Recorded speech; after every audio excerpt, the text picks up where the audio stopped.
नमस्कार भारत, जय हिंद साथियों। कैसे हैं सभी? आशा करता हूं कि आप सब बहुत अच्छे होंगे, मजे होंगे।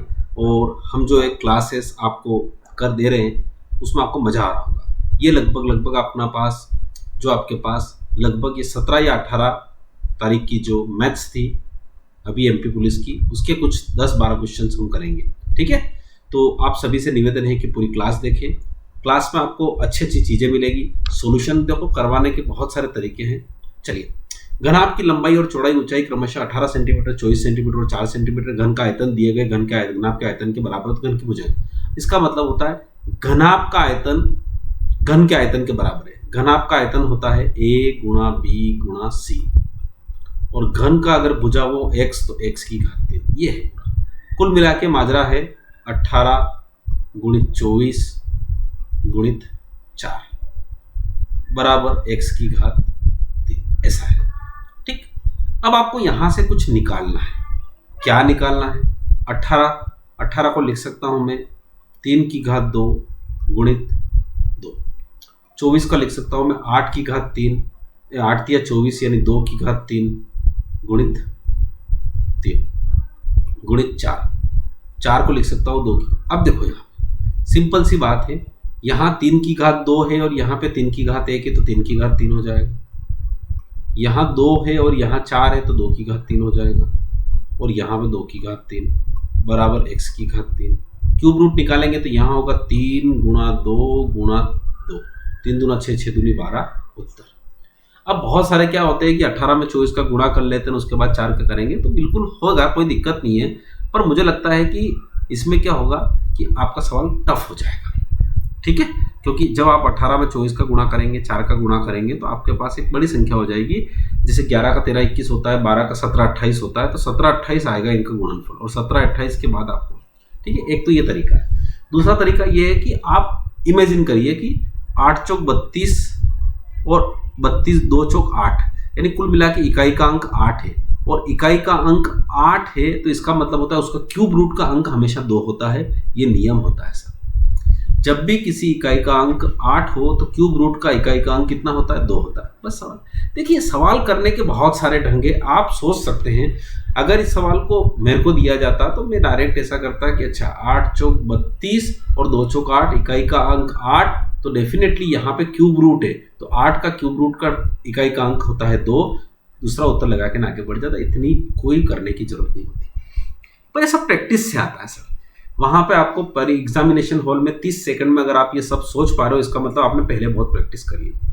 चलिए लेट्स स्टार्ट। सेकंड क्वेश्चन, दो संख्याओं का योग 36 है। इसका मतलब होता है आपके पास दो संख्याएं हैं जिनका योग कितना है? 36 है।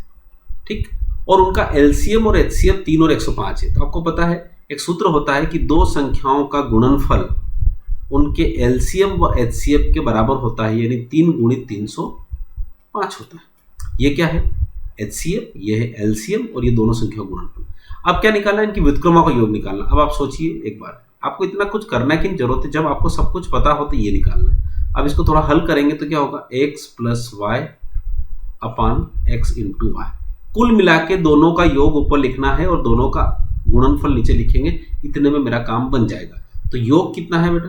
36, और गुणनफल कितना है? 3 गुणा 305। ठीक, 3 से कटा 3 एकम 3, 3 दूना 6, और कटा 3 से तो 3 चौक 12, 3 एकम 3, 3 105 है। सॉरी मैं गलती से लिख दिया 105। तो 3 तिया 9 और 3 5 15, 4/35 आपका उत्तर है। ठीक है, अब परीक्षा में जब आपको ये सारी चीजें आती है तो प्रैक्टिस, मैं क्या कह रहा हूं, आपकी एग्जाम में लगभग 80-90% क्वेश्चन वही आते हैं जिनकी प्रैक्टिस आप घर पे करते हैं। आपको डायरेक्ट इनडायरेक्ट ये क्वेश्चन बहुत सारे बार मिलते हैं। दो संख्याओं का योग 36 है, उनका एलसीएम एचसीएफ इतना है तो उनका व्युत्क्रम का योग निकालना है। इसका मतलब डायरेक्ट 36/3 गुणित 305, बस यही उत्तर आएगा। आप काटेंगे यहाँ पे तो आपको मैं 305 क्यों लिख रहा हूँ यार, ये यहाँ 305 लिख दिया ना, इसलिए गलती हो रही है। तो ये हो गया 105, बस यहाँ काटोगे तो आपके 4 गुटे। बात समझ में आई? समझ में आई तो बोलिए हाँ।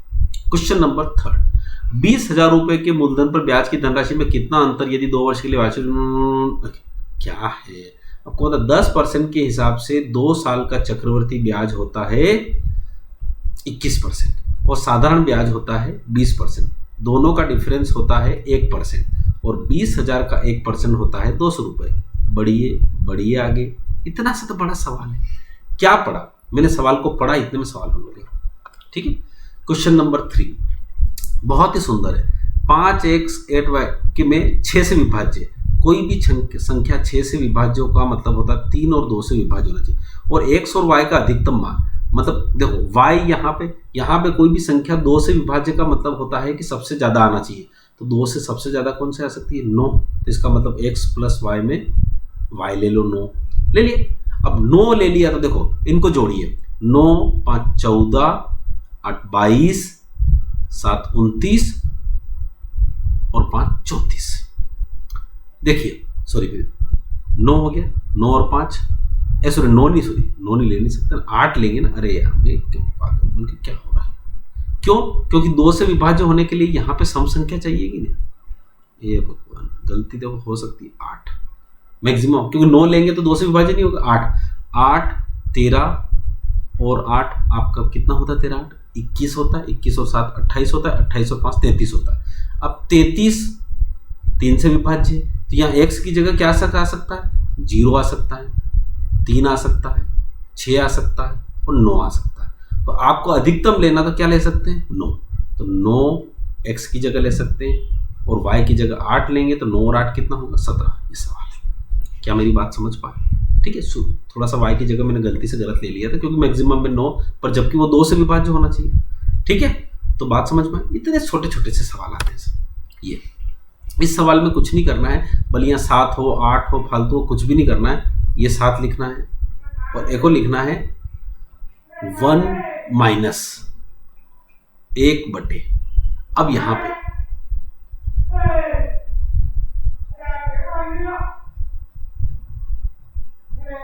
ये क्या है? 2 2 3 4 5, 2 की घात 5। तो 2 की घात 5 कितना होता है? 32 होता है। 2 की घात 5 कितना होता है? 32 होता है। तो 32 का मतलब यहाँ पे होगा 31/32। क्या हुआ शुभम? कोई दिक्कत तो नहीं? चलिए ये हो गया। देखो अगर यहाँ पर 32 की जगह यहाँ पर अगर ये 1 2 3 4 5 की जगह अगर 6 होते तो आपको कुछ नहीं करना। 2 की घात 6 कितना होता है?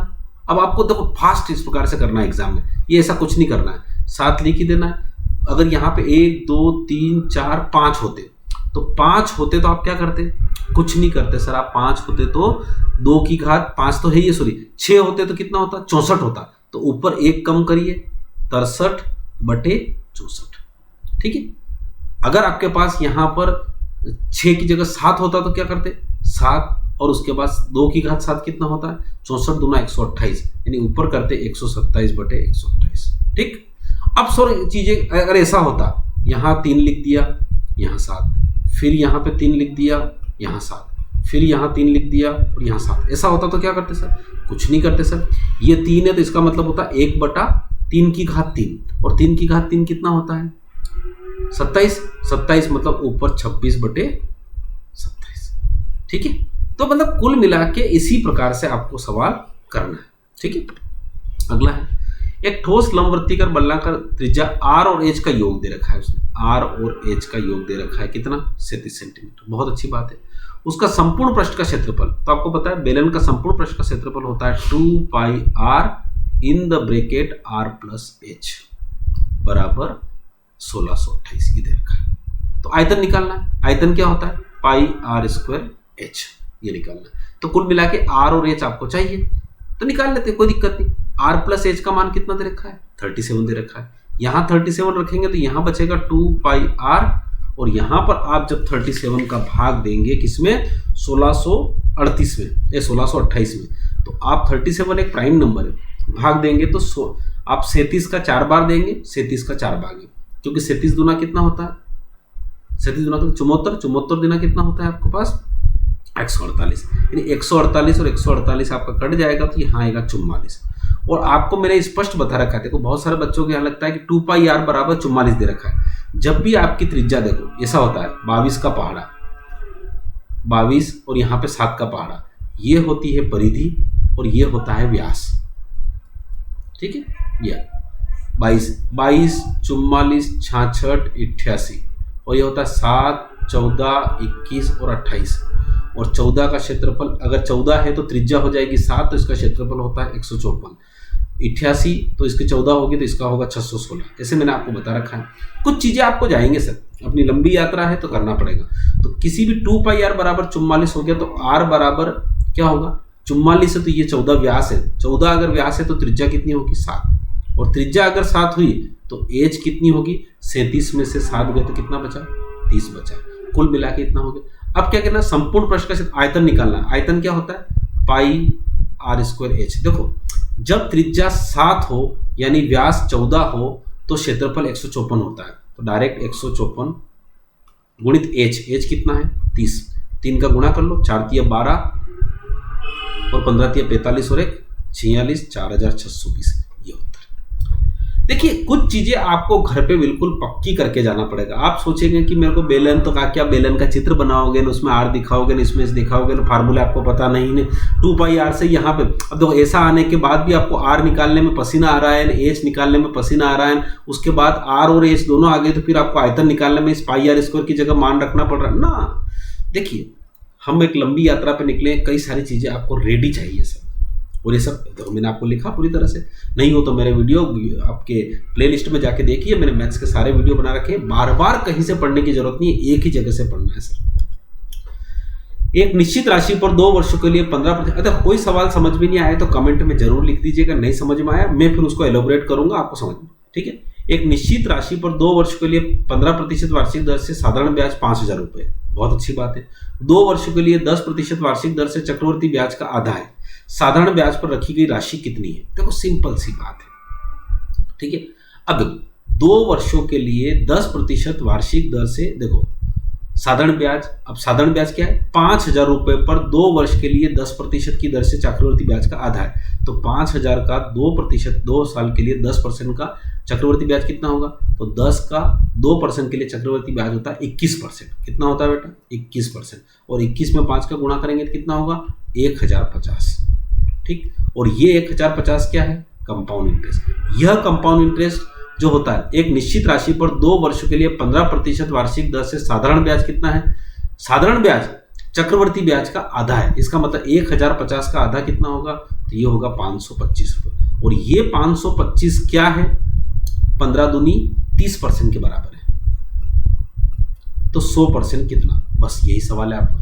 ठीक है, 0 से ये 0 कटी, ये 3 एकम 3, 2 बचा, 3 7 21 और 3 5 15, 17,1750 रुपये। कितना सुंदर सवाल। देखो आप सोचिए इस सवाल की खूबसूरती क्या है। खूबसूरती ये है कि देखो खूबसूरती कैसे होती है, जैसे आप तैयारी कर रहे हो उन सवालों को देखकर आपके मन के अंदर एक हंसी चल जाए, कितना शानदार मजा आ जाएगा आपको। इस सवाल को देखो कितना सुंदर। देखो मैं बताता हूँ, इसको फिर से करते हैं। 5000 रुपये पर 2 साल का 10% के हिसाब से चक्रवर्ती ब्याज कितना होगा? तो 10% का 2 साल के लिए 21% होता है। 21 5 कितना होता है? 1050। और 1050 का आधा साधारण ब्याज है यानी 525 रुपये, और वो 525 15 दूनी 30% के बराबर है। तो आपका मूलधन कितना, यही पूछ रहा है सर। इतना सा बड़ा सवाल है, काटा 3 एकम 3, 3 7 21, 3 5 15, 1 0 और लगाई 1750। आहा, देखो सवाल की खूबसूरती देखो, इतना छोटा सा सवाल। 8वां सवाल बहुत बढ़िया।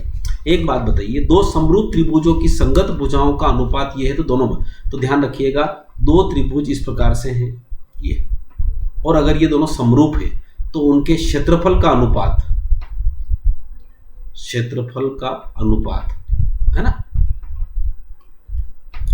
उनकी भुजाओं के वर्गों के बराबर होता है। भुजाओं के वर्ग माना कि जैसे a1² अपॉन a2², इसके बराबर होगा। तो संगत भुजाओं का अनुपात कितना दे रखा है? √3/√2।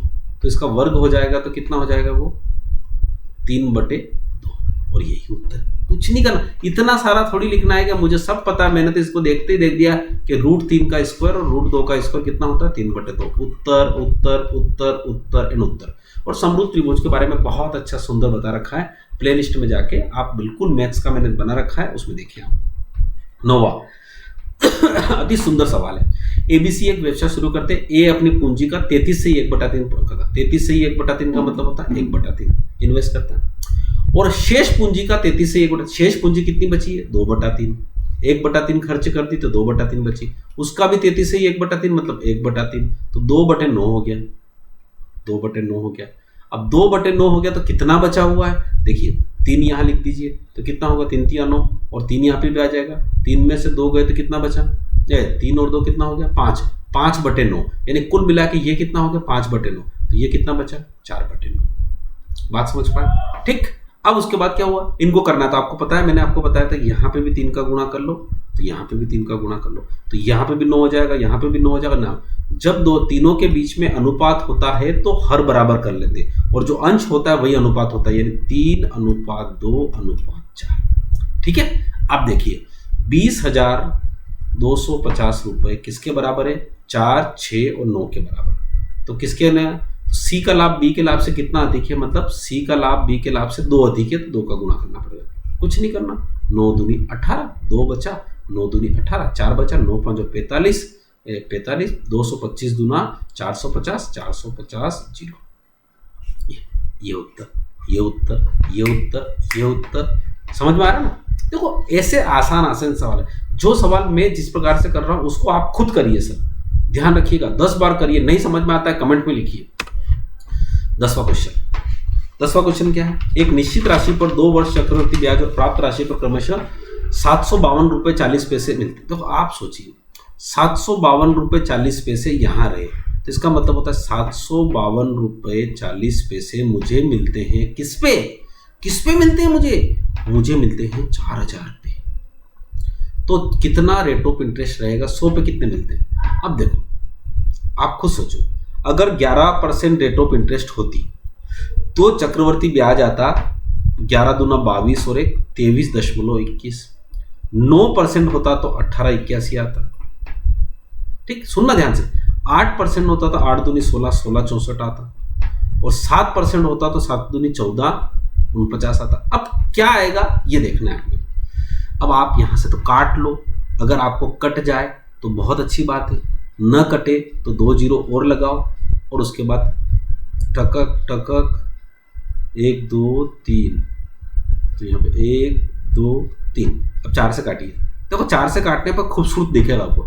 4 एकम 4, 3 बचा रे, 4 8 32, कितना बचा हुआ है 3 बचा है, फिर 4 7, हाँ 4 एकम 4 इसे बचा है ना, 4 एकम 4, 3 बचा, तो 3 बचा, फिर 752 है। हो सर मैं इसलिए कह रहा हूँ, मेरी गलती कहाँ हो गई। 18, फिर 4 8 32 और 4 एकम 4। अब आप देखो कितना बचा, 18.81, और 18.81 क्या होता है, ये रहा 9%। हो गया उत्तर, हो गया उत्तर, ये हो गया उत्तर। कितना सुंदर सवाल, केवल भाग देने पर उत्तर प्राप्त हो रहा है। ये तो लिखने की जरूरत ही नहीं थी, ये तो आप भाग देते, उसके बाद आपका दिमाग ही बोल देता है कि सवाल है ना। अब आप सोचिए ये कहाँ से लाते हैं, क्या कर रहे हैं सर, बेसिक पूरा कंप्लीट होना चाहिए सर। ठीक है, लास्ट सवाल आज मैं आपको देता हूं, होमवर्क।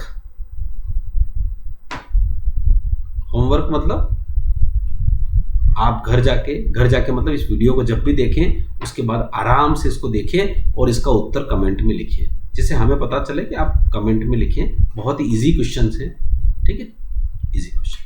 ओके, तो मुझे लगता है कि आज आपके बेहतरीन आपको 10-11 सवाल जो मैंने करवाया आपको अच्छे लगे होंगे। अच्छे लगे हो तो लाइक करें, शेयर करें, सब्सक्राइब करें। मैं कह रहा हूँ कि मैं कोशिश पूरी कर रहा हूँ। देखिए आज के इस यूट्यूब के ज़माने में, ऑनलाइन के ज़माने में पढ़ाने वाले आपके 100-200 हैं, पर सर ध्यान रखिए 100-200 आपके काम आने वाले नहीं है सर। पेन इज मतलब जो चीज़ सुई से काम होती है वो तलवार नहीं कर सकती, और जो तलवार से होती है वो सुई नहीं कर सकती। आपको जिस पे विश्वास हो उस पर विश्वास 100% करिए और उसके पीछे पड़ जाइए उस टीचर के, और वहाँ से अपना सिलेक्शन लेके उठिए। इसी आशा के साथ, इसी उम्मीद के साथ कि आप हमारे साथ जुड़े रहेंगे। Thank you so much. जय हिंद, जय भारत।